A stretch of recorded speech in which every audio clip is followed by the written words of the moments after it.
Share via email. Report story. By 7 Rennie. Hawaii. Izuku asked, holding the slice of pizza inches away from his mouth. Yeah, Ochako nodded, reaching for a slice. But that's kinda far on the list. I still have a long way to go. Aside from that couple dining a few tables away, the pizzeria was mostly empty. They didn't know if it was just because of the timing or because of its awkward location. They were just happy to relax and eat. They'd decided to sit outside to enjoy the soft afternoon breeze. The pizza turned out slightly on the greasy side, but was still edible. Ochako looked down at her slice that seemed to curve downward.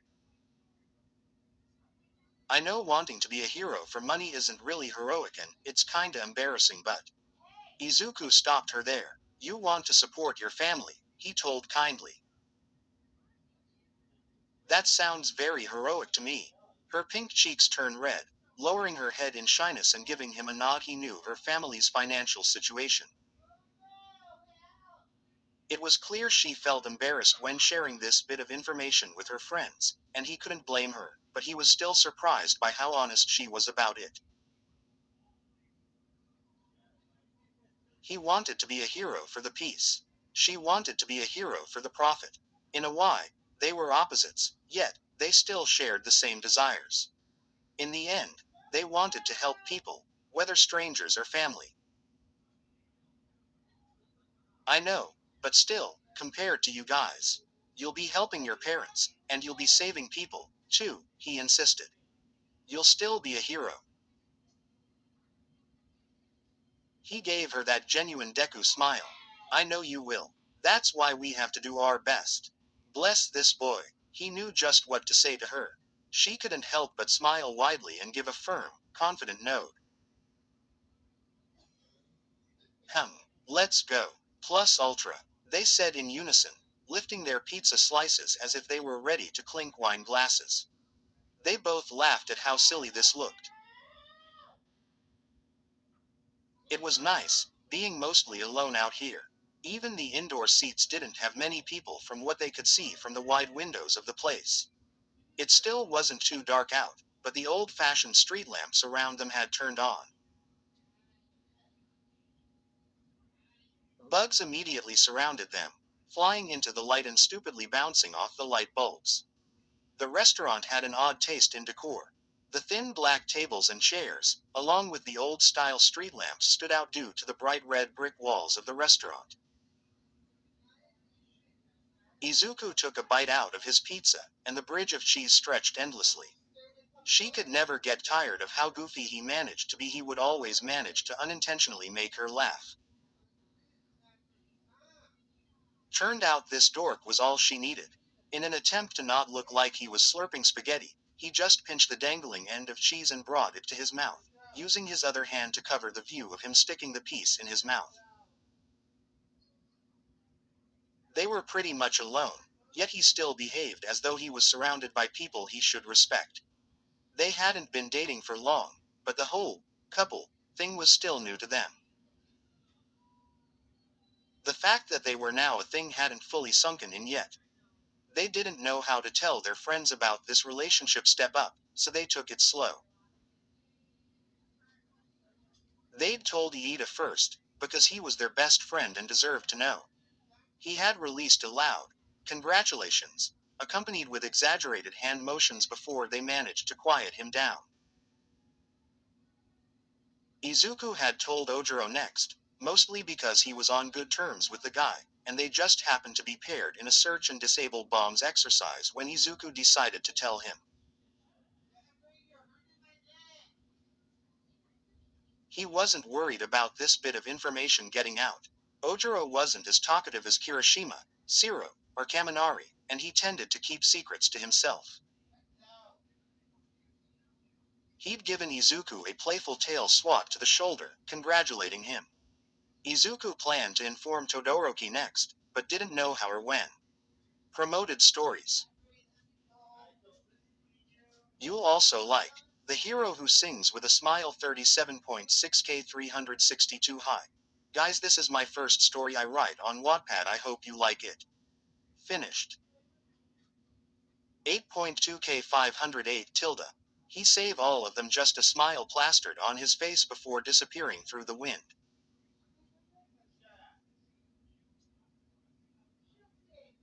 Return of Mokuten discontinued. 3.5k 45. This story is officially up for adoption. If anyone is interested, message me or comment on the story. Hurt cuz I love you to death, Izuocha. Ha.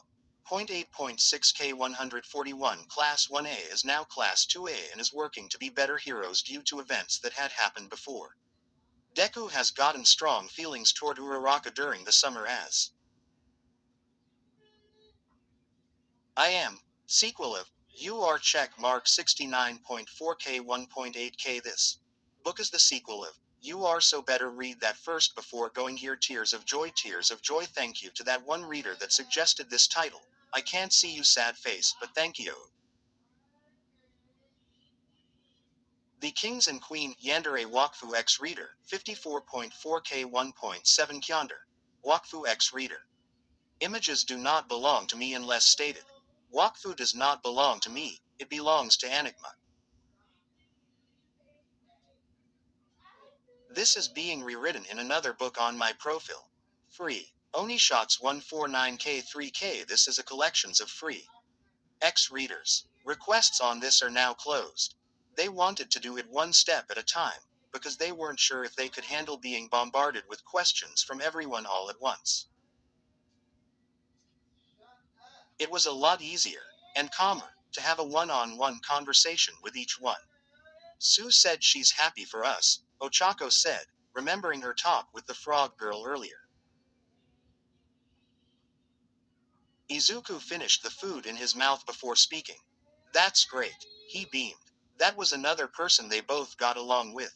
She was easygoing, calm and respectful, which was the emotional support they needed. I think Ishido and Hagakure are onto us, though, Ochako admitted embarrassingly. Izuku chuckled lightly. Oh, those two. Can't be helped, I guess. While he had to worry about Bakugo's explosive reactions and Kaminari and Mineta's accusations if they were to know about this, Ochako had to deal with the teasing from the girl's side. They were pretty sure Ishido was the ringleader when it came to gossiping. Her friendly teasing was so close to the truth, sometimes. Ochako remembered how the pink girl joked about who Ochako's future boyfriend would be, and it took Ochako every bit of her self-restraint to not let the truth slip out of her mouth in front of everyone. After paying the bill and quickly using the washrooms, they walked together under the afternoon sky. Mom's been asking about you a lot, he told her, chuckling softly. She brings you up whenever she calls. Ochako cooed. I love your mom. She's so sweet. Indeed, seeing Izuku's mother for the first time had been filled with motherly hugs and happy tears.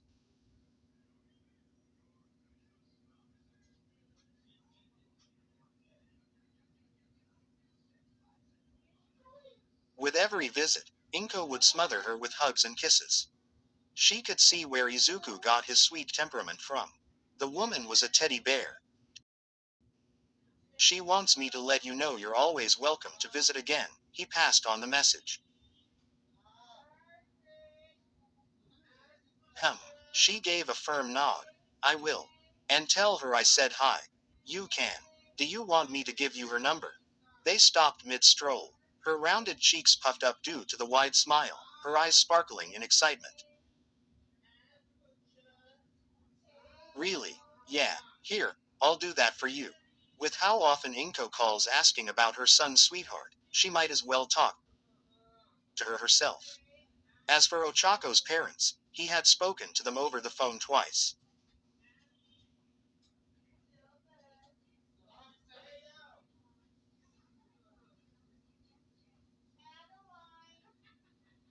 He and Ochako had been planning to visit, but the circumstances just didn't give them a chance to. They were too far, and both students and hard-working parents needed to time the visit just right. He was nervous about meeting them, but after those two calls, not so much. They seemed friendly, outgoing, and incredibly welcoming. They were just too friendly to be scared of.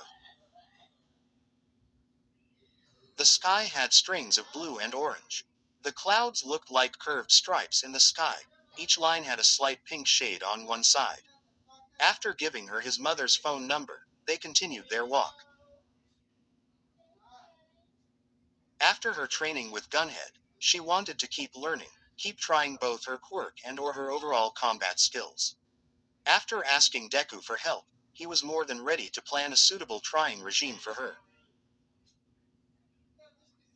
He didn't like how hard she was pushing herself, often throwing up after floating too many heavy items for too long. So, he showed her how to do it properly, how to trying without hurting herself. He wanted her to get stronger, but he also feared for her safety and health. He had everything written down for her on a schedule for her to follow, and he was there for her every step of the way to teach and make sure she didn't overdo it and drop dead from exhaustion. She'd go jogging with him every day, occasionally stopping to rest. He'd hold her feet down when she did sit-ups, coming up to meet his face every time. He'd give her a quick peck on the lips with the last sit-up as a reward for her hard work, before gently getting her to rest on the floor, giving her time to catch her breath. They had to also change up her diet. She needed energy, and Izuku was disturbed by how little she ate. It was a habit she picked up to keep herself from spending too much money on food. But even after moving into the dorms, it was hard to break that habit. She'd gotten used to it, but it must have scared Izuku after finding out. He wrote everything she needed to consume on a piece of paper and made sure to ask her if she eat yet. It was a bit overwhelming, but she couldn't blame him for being worried about her. He was an emotional person, and to find out his friend, now girlfriend, had been starving herself while he ate katsudon at home must have been gut-wrenching for him. She hadn't intended to worry him, but she needed to be honest with him. She needed to get stronger, and he would show her how. On their walk, they took a grassier path. The sky was getting darker, signaling the end of the day. Hawaii. Huh, Izuku said to himself while still walking. He had a habit of thinking out loud. Would be great to visit sometime in the future. She couldn't help but hug him. He was just too adorable sometimes. He gasped in surprise at first, then ended up giggling along when he realized he wasn't being attacked. They'd managed to find a bench along the way. The black cat that had been sleeping on it looked at them suspiciously before deciding it didn't want to deal with humans right now. It stretched, jumped off the bench and stalked away lazily. Well, more room on that bench for them, then. He thought of the two of them at the beach in Hawaii, enjoying the sun and swimming and, oh, speaking of swimming. You know, there's this nice beach next to where I live. Used to train there a lot before. Would you want to see it sometime? Had he just asked her on another date while on a date? Was that okay? If you want to. I mean, yes, of course, Deku. It worked anyway. It didn't take much to please her, but he was still careful not to mess up.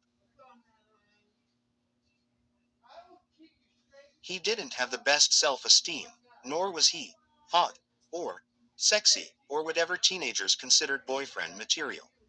He was awkward, nerdy, average-looking, timid, and not interesting in any way, yet, this girl loved every bit of him.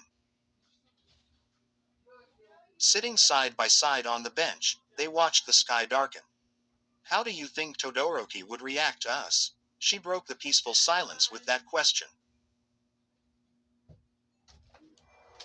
He almost snorted. Almost. What a topic to bring up.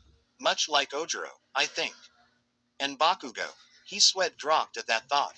Noticing his expression, she just smiled shyly and held his hand for comfort. Kachan. I'm not sure how he'll react to this, honestly. He rubbed the back of his head nervously. Bakugo didn't like losing. He also didn't like it when Izuku achieved something before he could.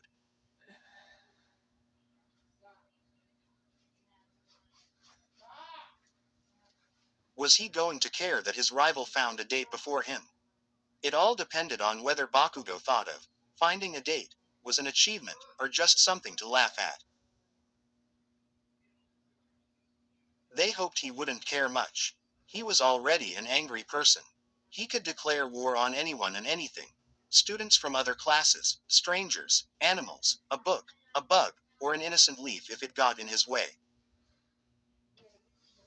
And he especially hated Izuku. Izuku would be writing innocently by his desk, and he'd suddenly have Bakugo turning around and yelling at him out of nowhere. He'd scream for a minute or two, all while Izuku'd have, "What did I do?" written on his face, before the blonde would turn away with a grumble, as if nothing happened. This behavior was much better than what Izuku had to put up with before Ua, but it was still unsettling. "Are you worried, Deku?" He snapped out of his thoughts. "No, actually, yeah, a little bit." "Don't worry about Bakugo," she told him, squeezing his hand and making a fist with the other one. "I'll deal with him if he bothers you again," she said bravely. He blinked at her, before chuckling. "You don't need to." "Yes, I do." "No you don't." "Yes I do." "No." "Yes." Ochako. "Yes infinity. I win." They stared at one another, before giggling like the goofballs they were. They leaned their heads closer to each other, foreheads touching now the close proximity only made them hold onto each other's hands tighter. He suddenly couldn't feel the bench, and it took his usually sharp brain a while to realize he was floating. He panicked at first as his body became weightless. He calmed down when he heard her giggle. Their foreheads were still touching and they held onto each other's arms. The only thing keeping him from floating into the night sky was her. He knew she wouldn't let him go. He trusted her. Even with half of his body dangling in midair, he felt safe. She cheerful giggles warmed his heart, and he started chuckling as well, rubbing his head against hers affectionately. He drew himself closer, close enough to give her a kiss. It was awkward because he was almost upside down and he didn't have much grip on her head or neck, but she simply tilted her head, and the problem was fixed. No matter how dark it got, he held on to her, and she wouldn't let him go. Where stories live. Discover now.